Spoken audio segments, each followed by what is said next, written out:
Morning दोस्तों, सुबह के बज रहे हैं 7 और मैं ईद बैठे हैं बाहर। ईद चला रहा था अपनी गाड़ी और बाहर हो रही है जोरों की बारिश। तो दोस्तों आपसे मिलते हैं थोड़ी देर के बाद।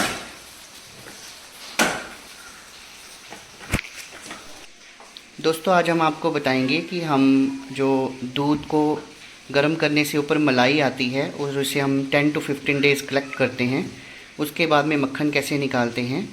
तो आप जुड़े रहिए हमारे साथ हमारी वीडियो में। अभी हम आपको फ्रेश मक्खन निकाल के बताएंगे।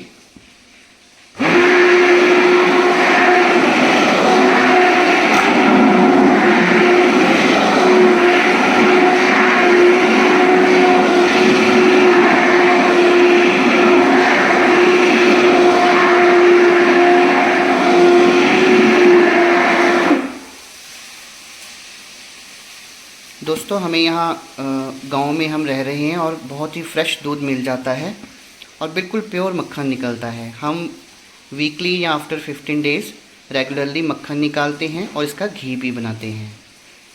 तो मिलते हैं आपसे थोड़ी देर के बाद। तो दोस्तों अब मक्खन पूरी तरह से निकल आया है। अब हम छाछ से इसको सेपरेट कर लेंगे।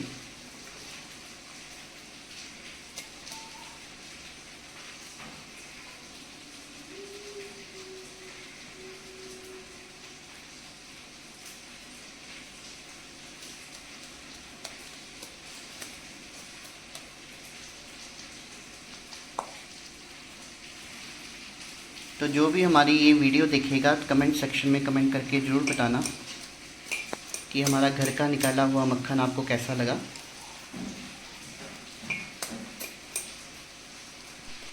तो कमेंट सेक्शन में कमेंट करके ज़रूर बताना कि कौन कौन अपने घर में ऐसे फ्रेश मक्खन निकालता है, क्योंकि मार्केट की चीज़ों में तो खूब सारी मिलावट होती है और वो हेल्थ के लिए ठीक भी नहीं होता।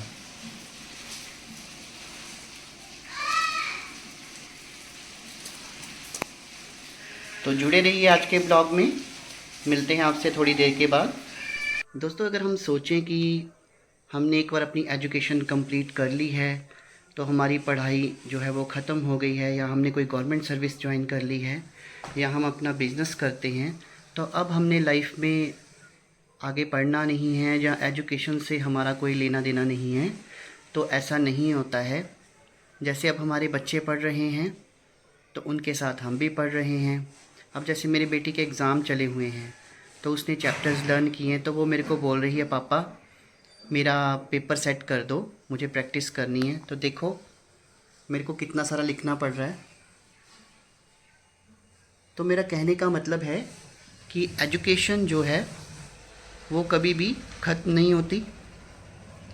हमारी पढ़ाई जो है वो चलती रहती है, चाहे हम अपने बच्चों के साथ पढ़ें या फिर हम अपनी कोई पढ़ाई करें, चाहे हमारा बिज़नेस है, जॉब है।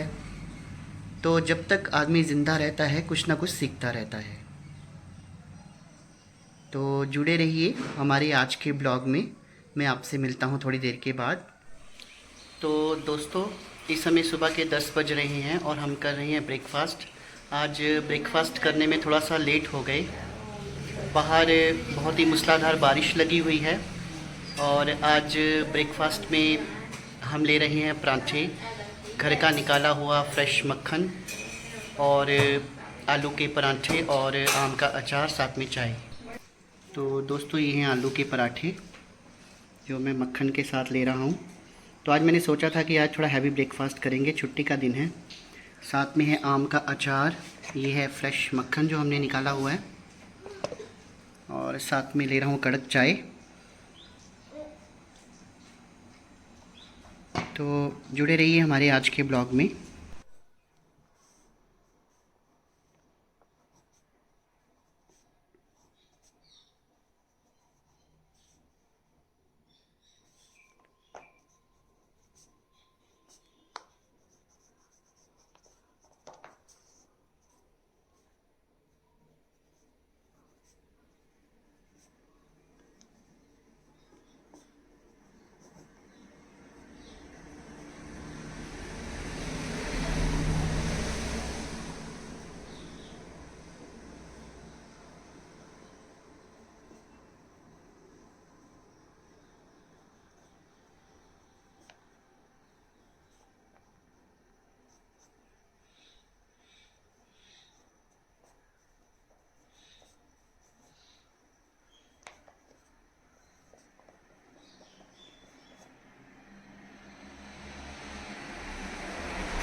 ऐसे क्या देख रहे हैं आप लोग?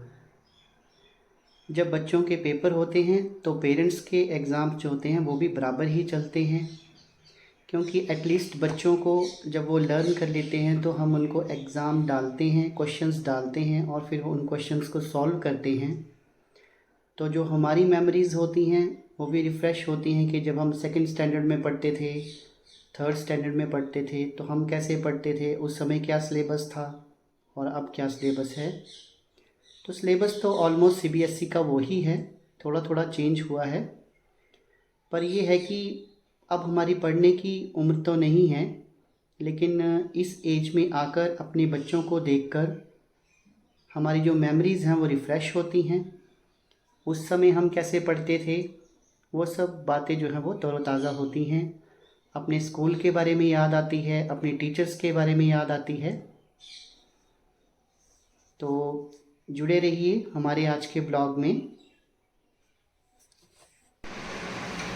तो दोस्तों, इट्स लंच टाइम। तो आज लंच में हमको मिल रहा है हिमाचली रेसिपी पतोड़ू और साथ में हमने बनाई है भिंडी, साथ में चपाती। ईद की फेवरेट है और वो भी बड़े चाव से खाता है।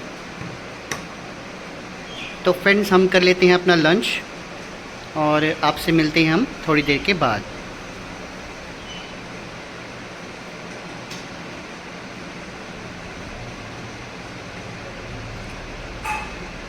तो ईद कैसा लगा? यमी है? यमी है? गागा यमी है? ओके। तो दोस्तों, ईद की गाड़ी हो गई है ख़राब खेलते खेलते और हमारा गैरेज खुल गया है, तो वो इसकी रिपेयर कर रहा है।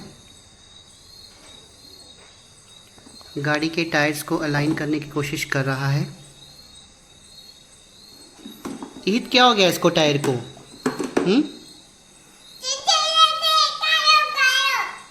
क्या हुआ? तो अब इसको कैसे जोड़ेंगे हम?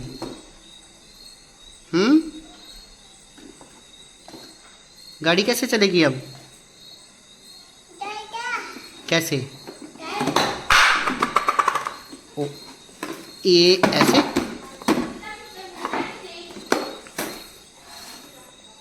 तो इसके टायर तो है नहीं, फिर गाड़ी कैसे जुड़ेगी? बिना टायर्स के कैसे चलेंगे? टायर तो इसका ही है। यही जोड़ो, टायर को जोड़ो साथ में।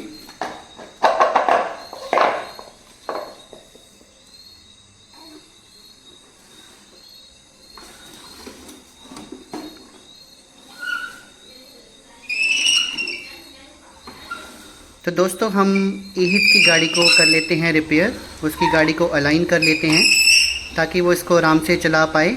और आज के ब्लॉग में बस इतना ही। कल फिर से मिलेंगे नए ब्लॉग के साथ। Good night everyone.